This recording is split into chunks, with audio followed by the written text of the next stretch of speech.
Mamma Mia is a movie that is a comedy and a musical. It takes place with multiple main characters, the first being Sophie. She is around in her 20s, we are assuming.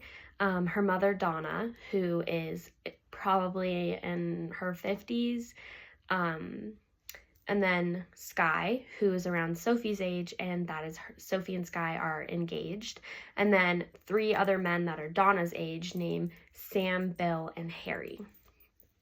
So this movie takes place on a fictional Greek island called Kalikari, and it takes place in present day. And although it is a comedy and a musical, and overall it's very lighthearted, there are some conflict issues that kind of arise throughout the movie, but overall it's a very lighthearted kind of a vibe, and it takes place in the summer on a Greek island, so it's very like summery and beachy, and that's kind of the overall vibe.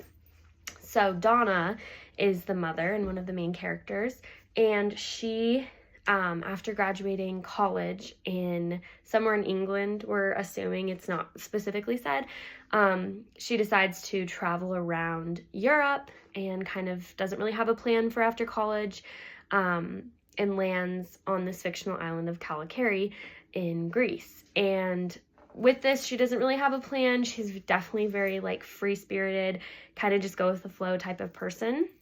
But she decides to be a little bit of an entrepreneur and open up a hotel on the island.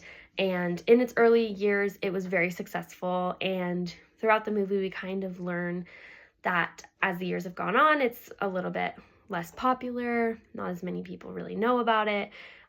With new age media, there's not really a website for the hotel, and it's kind of behind in the decades. And so it's not really keeping up with like culture and Airbnbs and big hotel brand names like that.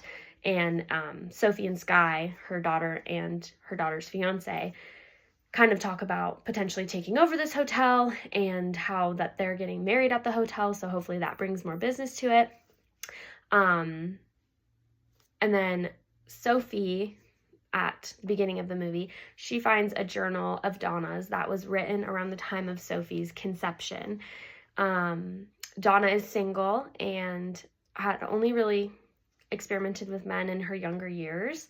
And then she got pregnant with Sophie and is unmarried still to this day, and is definitely, a little bit underdeveloped in the romance category. In this journal, though, Sophie finds out that she actually has 3 potential fathers, and she was not told this her entire life. She didn't really know much about who her father could have been, and so finding out that there's 3 potential fathers because Donna was sleeping with 3 men around the same time was very shocking for Sophie to find out. And because she was getting married so soon, and there's kind of a tradition where the father of the bride walks her down the aisle to hand her off to her soon-to-be husband, she's very invested in finding her father and sends a written invitation to all 3 of the men, but addresses the invitation from Donna. And Donna does not know that Sophie has read the journal or sent the invites, and none of the men know Sophie exists. So Sophie's kind of just going out on a whim and hoping that they respond, hoping that they remember Donna and have good feelings about her, and hoping that they want to come. And Sophie's hoping that once she sees all of them, she'll kind of have this feeling and she'll know who her father is, and it'll solve a lot of conflicts in her life. This is what she's hoping will happen. So once these men arrive on the island and Donna sees them, they think that Donna was the one that reached out. So they're going up to Donna, trying to start conversations with her, and she is definitely taken aback and very confused, very overwhelmed, very, cut off and harsh with them, and is just like overall does not react well at all with the arrival of these 3 men.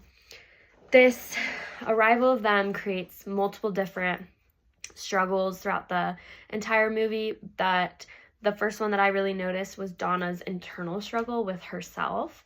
Again, her being really underdeveloped in this romance department. I think after having those one-night stands and not thinking about them for 20 years and then seeing them out of nowhere brought back a lot of feelings for her. And it's feelings that she just suppressed and didn't want to talk about, didn't want to think about. you know, I'm sure she was lonely. I'm sure being a single mother, starting a business in a foreign country with no friends or family would be impossible. And so she's been so busy, she hasn't had to think about these men. And all three of them being there at once was definitely overwhelming for her. But she just kind of lashes out at everyone and is not really handling the situation very well. And her internal feelings about herself also revolve around, I should have been a better mom. I should have made better decisions. I shouldn't have been such a slut. I should have given Sophie the nuclear family and have the dad and like a sibling or something. But instead, it was just Donna and Sophie against the world. And Donna really regrets a lot of decisions that she makes. And this regret and internal struggle in herself also is expressed to many other characters, and it creates a struggle between Donna and Sophie. So Donna and Sophie's struggle is definitely two-sided, but Donna's definitely the one that starts it. Sophie's kind of taking the side of like, I don't care how many people you slept with, like, I just want to find out who my dad is, like, I deserve to know, which I think is a very valid opinion to have, and she's been kept in the dark for so long about any of the stories that, you know, could have, any of the people that could have been her father, that now she really, really wants to get to know these men and, you know, see if she can have a connection with them and see if, like, she can have a family.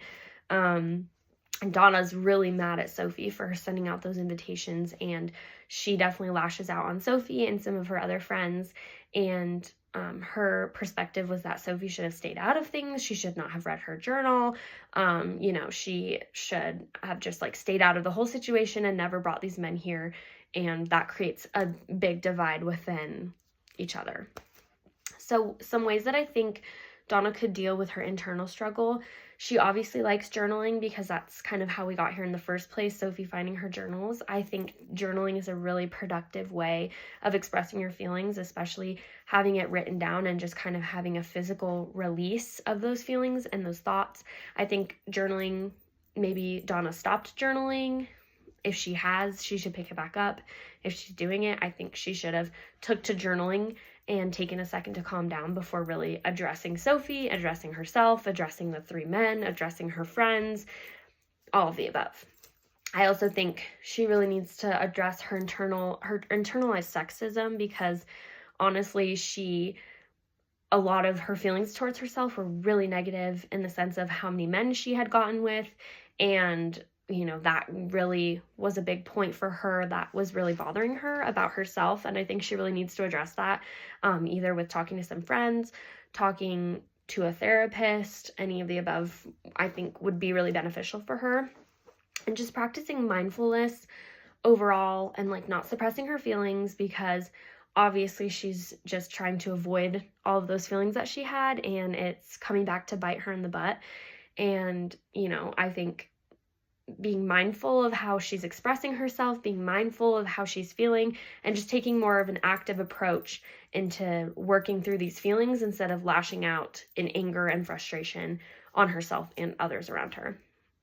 And I think to work through her struggle with her daughter Sophie, I really think it would have gone a long way for her to address Sophie's feelings and validate them and say, you know what, you do have a point. You do have a right to know who your dad is. And I should have told you. I should have been more open and honest. And that goes back again to how she felt about herself. If she didn't feel so ashamed of how she dealt with things in the past, then she would have been way more open into talking to Sophie about who her potential fathers were. So I think just being able to evaluate that and de-escalate everything and set boundaries with Sophie, and just like, you know, telling her, don't read my journal, don't go through my stuff, because that's definitely an invasion of privacy.